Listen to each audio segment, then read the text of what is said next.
শ্রীরামকৃষ্ণকে যেরূপ দেখিয়াছি, সম্পাদক স্বামী চেতনানন্দ, স্বামী প্রেমানন্দ, পূর্বানুবৃত্তি। একদিন চৈতন্য লীলা থিয়েটার দেখতে যাবেন, আমাকে বললেন, দেখ যদি সেখানে সমাধিস্থ হয়ে যায়, লোকে সবাই আমার দিকে চেয়ে থাকবে, সব গোলমাল করে উঠবে, তুই আমার ওই রকম হবার উপক্রম দেখলে অন্য বিষয়ে খুব কথা বলবি। এই বলে তো আমাকে সঙ্গে নিয়ে গেলেন। তারপর দেখতে দেখতে অনেক চেষ্টা সত্ত্বেও সমাধিস্থ হলেন। আমি আবার নাম বলতে থাকি, তবে সমাধি ভাঙে। এইরকম ভাব, মহাভাব, সমাধি হওয়াটাই তাঁর স্বাভাবিক। মনকে জোর করে নিচে নামিয়ে রাখতে চেষ্টা করতেন। আর আমরা অল্প আধার কিনা কত সাধন, ভজন, তপস্যা করি ওই একটু ভাব সমাধি লাভ করবার জন্য। ঠাকুরের পরিগ্রহ ছিল অদ্ভুত। একসময় ঠাকুরের দুপুরবেলায় আহারের সময় স্বামী যোগানন্দ একটি ভক্তের বাগান থেকে প্রত্যহ একটি করে লেবু দিতেন। একদিন তিনি লেবু এনেছেন, কিন্তু ঠাকুর ওই লেবু স্পর্শ করতে পারলেন না। বললেন, লেবুতে কোনো দোষ স্পর্শ করেছে। অনুসন্ধান করে জানা গেল ওই বাগান ভক্তটির লিজ নেওয়া ছিল এবং ওই দিন হতে ওই লিজের মেয়াদ শেষ হয়ে গেছে। অতএব ওই লেবুর উপর তার কোনো অধিকার ছিল না। ওই দিন ওই লেবুটি আনা চুরি সামিল হয়ে গেছে। ঠাকুরকে কেউ কোনো জিনিস দিলে তিনি সেই জিনিসগুলোর মধ্যে তাকে দেখতে পেতেন। যে খাবারের সঙ্গে এতটুকু পাপ লিপ্ত থাকত, সে খাবার তিনি গ্রহণ করতে পারতেন না। তার পবিত্রতা কি অদ্ভুত ছিল। কোনো অপবিত্রতা কাছে আসা বা তাকে স্পর্শ করা তিনি সহ্য করতে পারতেন না। একদিন বিজয়কৃষ্ণ গোস্বামী এসে ঠাকুরকে অনুনয় করলেন তাকে কাম থেকে মুক্ত করার জন্য। ঠাকুর তাকে ছুঁয়ে দিলেন এবং তাতেই অদ্ভুত ফল হলো। আর একবার একজন বিয়ে করেছে, সে ঠাকুরের পায়ে ধরে বললে, স্ত্রীকে ভালোবাসতে ইচ্ছে হচ্ছে। এই তো মায়া। ঠাকুর বললেন, তুই একদিন কিছু মিষ্টি নিয়ে আসিস, তোর মায়াটা খেয়ে দেব। সে এক চেঙারি জিলিপি নিয়ে আসে। সেই দিন রাতে খাওয়ার পর ঠাকুর জিজ্ঞাসা করেন, অমুক কিছু এনেছিল? চেঙারি থেকে দোকানের জিলিপি তার পাতে দেওয়া হলো। জিলিপিতে যেই হাত দিয়েছে, অমনি যেন বিচ্ছুর কামড়ের মতো জ্বালা অনুভব করে আসন ছেড়ে উঠে পড়লেন। তারপর হাত ধুয়ে নিয়ে আবার আসনে বসে জিলিপিতে হাত দেবার চেষ্টা করলেন। হাত জিলিপি পর্যন্ত গেল না। তখন বাঁ হাত দিয়ে ডান হাত ধরে টানছেন আর বলছেন, ছাড় মা, ছাড়, ছাড় মা, ছাড়, আমি যে কথা দিয়েছি। তাতেও কিছু হলো না। তখন বললেন, ও জিলিপি তোদের খেয়ে কাজ নেই, ফেলে দিস। সেই লোকটির বিবাহিত জীবন নানাভাবে বিড়ম্বিত হয়েছিল। ঠাকুর গিরিশ ঘোষও অনেক বারনারীর উপরেও তার কৃপা বর্ষণ করেছিলেন।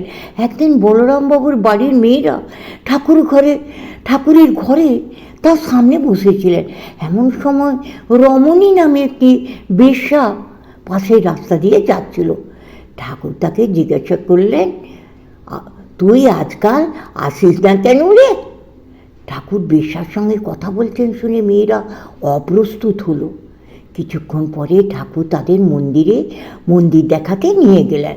যখন তারা কালী মন্দিরে পৌঁছলেন, ঠাকুর মাকে বললেন, মা, তুমি বেশ্যা রমণীর রূপ ধারণ করেছ? তুমি বেশ্যা ও সতী দুই হয়েছ?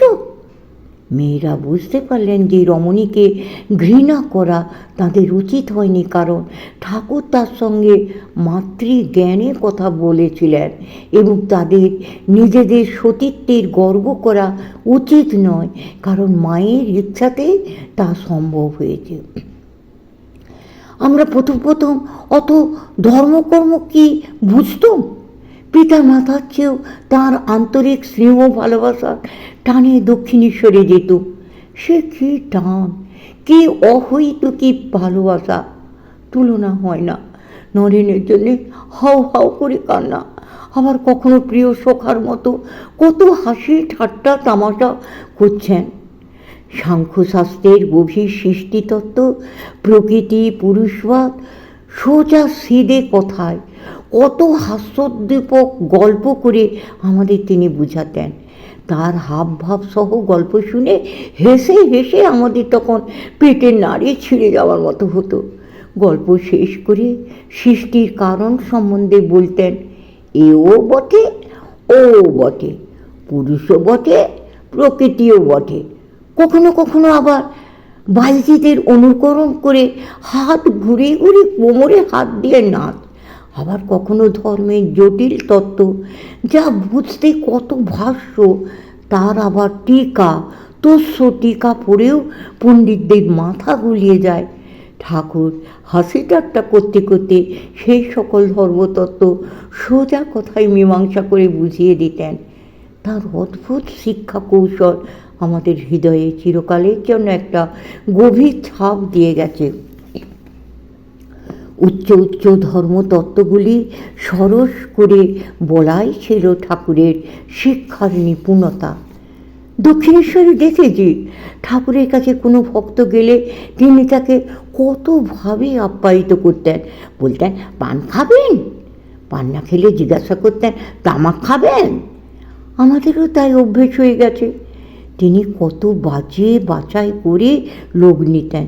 কেশব সেনকে বলেছিলেন, কেশব, তুমি যেমন তেমন গরু গোহালে ঢুকাও, তাইতে এত গণ্ডগোল বাঁধে। ঠাকুর কত পরখ করে দিতেন। স্বামীজিকে কত করে দেখেছিলেন, চোখ, মুখ, হাত, পা কত রকম পরীক্ষায় জানতেন। এত করে দেখে তবে তিনি কাউকে স্থান দিতেন। বিষয়ের গন্ধ সহ্য করতে পারতেন না। ঠাকুর পরীক্ষা করতে চেয়েছিলেন তাঁর প্রতি নরেনের ভালোবাসা আছে কিনা, তাই তিনি কয়েকদিন তার সঙ্গে কথা বলা বন্ধ করে দিলেন।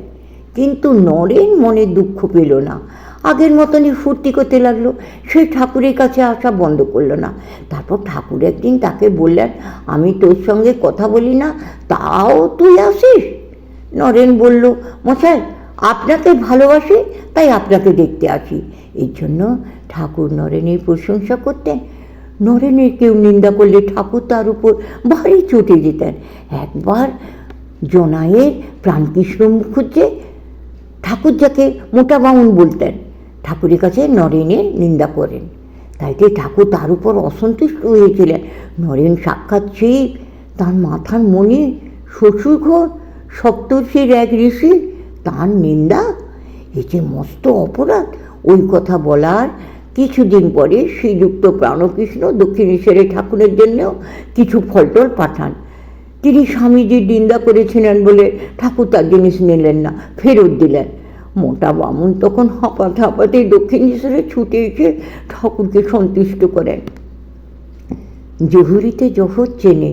স্বামীজির আবার আধার কত বড় ছিল তা ঠাকুরই জানতেন। স্বামীজির বাপ মারা যাবার পর তাঁর অপগণ্ড ছোট ছোট ভাই, ভগ্নী, বিধবা মা, এদের এক মুঠো অন্যের জন্য নরেন রাস্তায় রাস্তায় ঘুরে বেরিয়েছেন। তার উপর মামলা মকদ্দমা। তার ওই কষ্টের কথা শুনে ঠাকুর একদিন বলেছিলেন, নরেন মহাশক্তি নিয়ে জন্মগ্রহণ করেছে, এইসব বাধা বিঘ্ন দিয়ে মা ওকে ঠিক করে নিচ্ছেন। রোজ রোজ ওর পেটে ভাত পড়লে ও স্বামীজি পৃথিবী ওলট পালট করে দিবে। ও 36 রকম স্বাধীন মত চালাতে পারে ক্রমশ।